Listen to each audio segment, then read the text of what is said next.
Anda bukan hanya sekedar saudara, ya saya maulah saya kenal Tuhan. Tapi Anda harus punya keinginan yang kuat. Yang ku kehendaki, itu kata Paulus. Coba bilang, yang ku kehendaki. Berarti Paulus bilang apa? Aku punya keinginan, aku punya kerinduan untuk mengenal Tuhan dan kuasa kebangkitannya. So Anda harus punya prioritas. For God's chaser, sebagai seorang pemburu Tuhan, Anda harus punya prioritas dong. Betul nggak? Waktu Anda, pikiran Anda prioritas. Coba bilang prioritas. Prioritas number one is your God. Bedakan Tuhan dengan pelayanan. Number one is God, number two is your family, number three is your ministry. Kalau Anda full time. Betul? Oke, Anda jelas? Anda mengerti saudara? So, karena itu saudara dengan baik-baik, saudara Anda harus tahu ada keinginan. Coba bilang keinginan. Prioritas. Lalu yang namanya God's chaser, Anda bukan hanya cuma punya keinginan, tapi Anda punya keseriusan. Banyak orang berhenti sampai keinginan, tapi tidak serius. Coba bilang serius.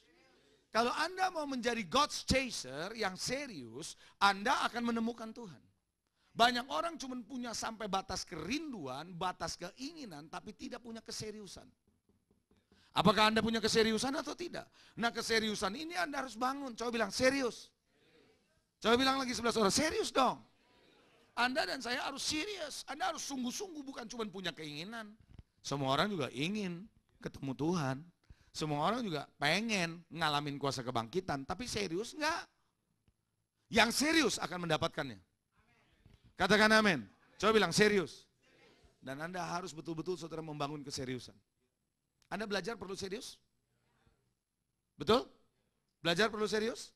Dengarkan suatu hal juga harus serius? Bekerja harus serius? Coba bilang sebelah saudara, bukan cuma makan doang yang serius kamu, coba bilang. Ada banyak orang makan serius, tetapi saudara kalau kerja kurang serius. Makanya ada yang bilang kalau makan berkeringat, kalau kerja tak berkeringat. Untungnya saya berkeringat saudara. Dengar, jangan sampai saudara dan saya tidak serius. Coba jadi God's chaser, Anda harus jadi pemburu Tuhan. Zakheus bukan cuma sekedar ingin kenal Tuhan, tapi dia serius. Dia serius saudara. Orang yang serius pasti dapat. Karena itu saudara, kerohanian tidak diukur berapa lama Anda sudah ikut Tuhan. Ada banyak orang lama yang namanya senior, punya keinginan, ngomongnya pinter, ayat Alkitabnya banyak, tapi nggak pernah serius tuh. Halo? Tapi ada banyak orang yang baru-baru ikut Tuhan, serius tuh. Saya beritahu saudara, orang yang serius mengalami kemajuannya lebih cepat. Katakan amin. Saya nggak mau Anda menjadi bagian dari sejarah. Apalagi Anda yang sudah lama-lama di sini. Jangan menjadi bagian sejarah. Lalu Anda enjoy dengan zona nyamanmu, enjoy dengan keberadaanmu, you don't know. Saudara, saya berharap Anda lihat diri Anda, jangan lihat orang lain. Oh saya enggak, itu namanya Farisi. Orang Farisi selalu berkata, oh betapa baiknya aku dibandingkan dengan orang ini. Itu Farisi loh. Anda harus lihat diri Anda, see yourself. Sudah berapa lama Anda di dalam Tuhan? Apakah Anda betul-betul punya keseriusan atau enggak? Katakan amin. Jelas? Yang poin kedua, God chaser, yang pertama adalah God chaser, pemburu Tuhan. Yang kedua, Anda harus ikuti proses kematian.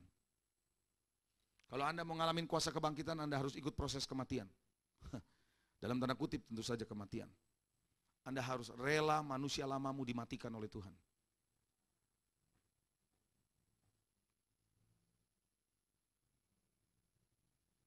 Kemarin saya bicara dengan seorang hamba Tuhan dengan perbedaan jam. Karena orang ini di Amerika, saya di Jakarta. Dia udah pagi, kita lagi sore. Thanks to technology. Bersyukur pada teknologi. Saya bisa bicara ngomong gratis, clear suaranya. Lewat Viber. Nah, Anda mesti tahu apa itu Viber. Ya, saya nggak akan jelasin di sini karena nanti dianggapnya saya promosi produknya. Viber, kita bicara saudara, bicara panjang lebar. Dan dia menceritakan sama saya, berapa banyak orang yang kelihatannya luar biasa dipakai Tuhan, tapi karakternya nggak benar. Saudara kalau bicara karakter ya, jangan saudara bilang saya nggak mencuri, saya nggak membunuh. Tapi kekerasan hatimu, orang yang nggak bisa diatur. Kalau ngomong meledak-ledak, emang bom yang meledak. Anda kalau ngomong nggak bisa kontrol emosimu. I'm telling you, you are short circuiting. Anda sedang membuat korsleting kuasa Tuhan. Anda jalan mau-maunya sendiri. Anda mau menang sendiri. Halo? Itu bagian dari karakter, bro. Ya atau enggak? Itu bagian dari karakter. Dan itu sebabnya Anda harus tahu proses kematian hidupmu. Harus Anda ikuti. Jadi saudara, gini saudara, Anda mesti tahu bagianmu yang belum mati itu yang mana. Halo?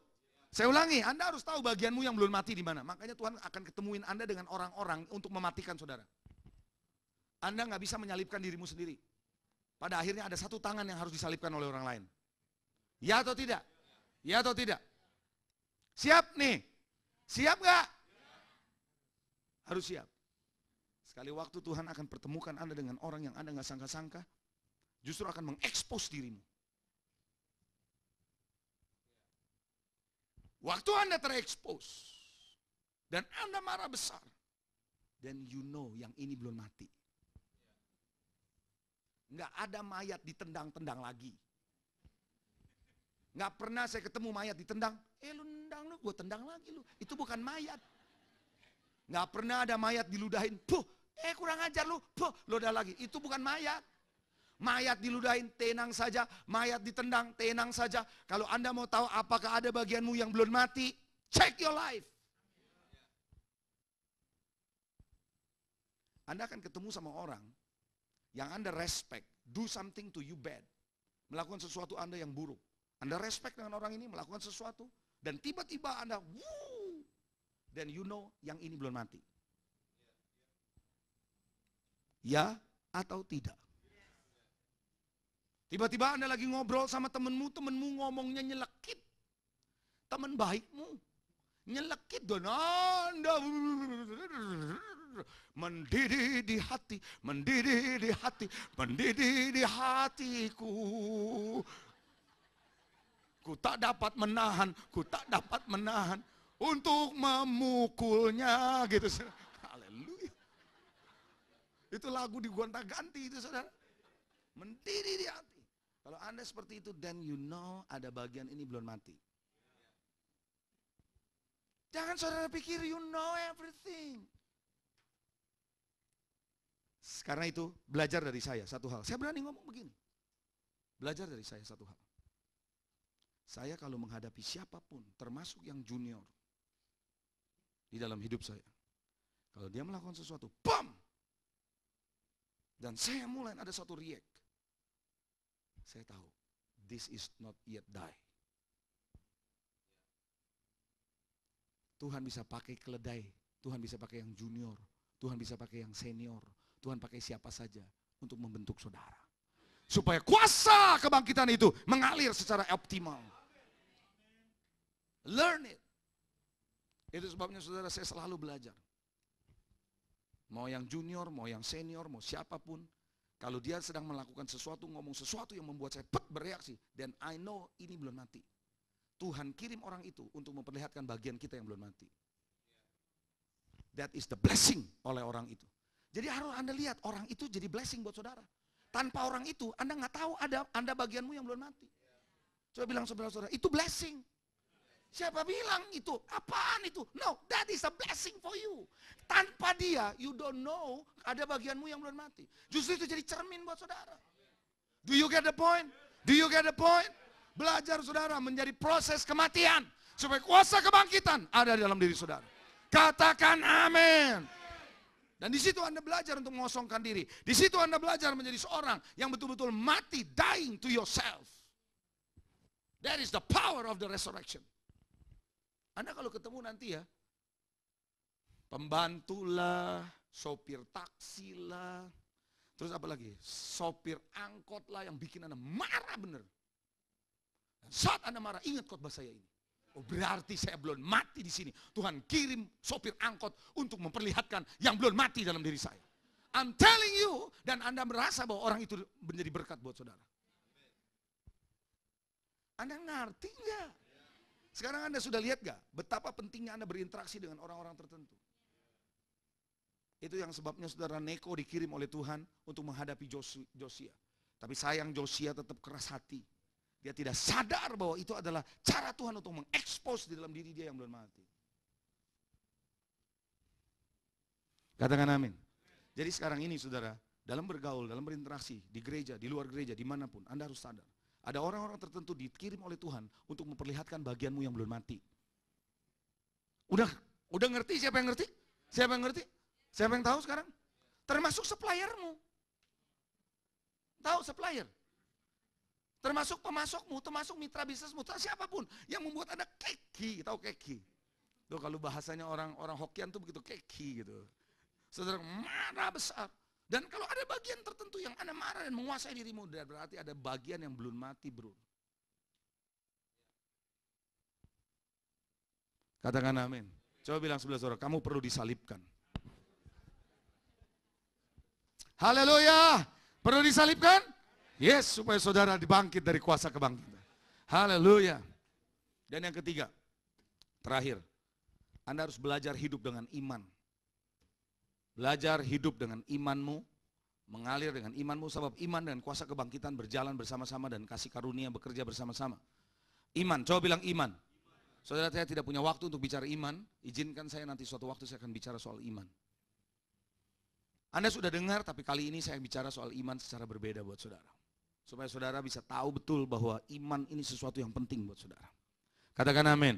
Anda harus belajar hidup benar, Anda harus belajar hidup dalam iman. Hidup benar dan iman. Saya percaya hidup benar dan iman itu akan membangkitkan kuasa kebangkitan yang dalam diri saudara. Dengar, lihat hidupmu hari-hari ini, mana yang belum benar. Betul? Mana yang belum selaras? Mana imanmu? Anda harus belajar untuk bangkit dari iman ini. Bangkit dengan iman, hidup dalam kebenaran. Saya percaya kuasa kebangkitan yang dalam dirimu yang selama ini belum aktif bekerja, akan mulai aktif bekerja. Dan Anda akan lihat hari-hari di depanmu, luar biasa. Katakan amin. Mau masuk dalam proses kematian? Saya kasih tahu saudara 3 hal hari ini. Jadilah God's chaser. Jadilah pemburu Tuhan, bukan cuma punya keinginan, tapi serius cari Tuhan. Dan yang kedua, Anda harus ikuti proses kematian. Siapa saja yang ketemu dalam hidupmu bisa menjadi Tuhan pakai untuk memperlihatkan proses kematian yang belum terjadi dalam hidupmu. Dan yang ketiga, Anda harus belajar saudara menjadi seorang yang hidup benar. Dan Anda harus belajar menjadi orang yang hidup dengan imanmu kepada Tuhan. Dan saya percaya ketika Anda hidup dengan imanmu, engkau akan melihat kuasa kebangkitan akan mengalir dengan imanmu. Mari kita bangkit berdiri, kita akan terima perjamuan. Dan saya minta para petugas untuk maju ke depan.